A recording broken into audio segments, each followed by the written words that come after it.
আসসালামু আলাইকুম, তোমরা সবাই কেমন আছো? Welcome back to my channel. আমি ইয়াসমিনী সুলতানা। আজকে বানিয়ে ফেলবো সর্ষে বাটা দিয়ে চিংড়ি মাছের ঝাল। প্রথমে কড়ার মধ্যে তেল দিয়ে কেটে রাখা পেঁয়াজ কুচিটাকে দিয়ে দিলাম।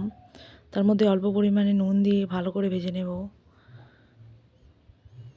ভালো করে ভাজা হয়ে গেলে কেটে রাখা টমেটো কুচিটাকে দিয়ে দিলাম, দিয়ে ভালোভাবে ভেজে নেব।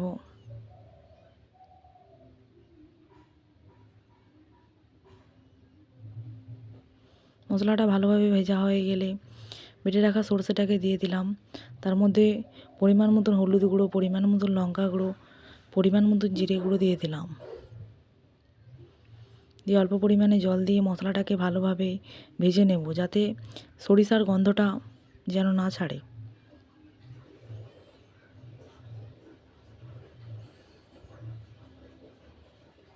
ভালোভাবে ভেজে নেব।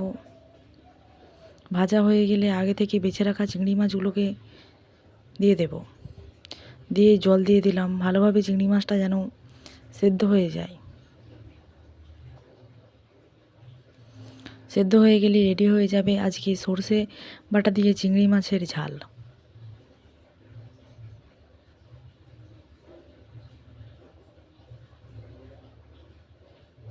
বাঙালির প্রিয় সর্ষে মাছের ঝাল, সর্ষে বাটা দিয়ে চিংড়ি মাছের ঝাল।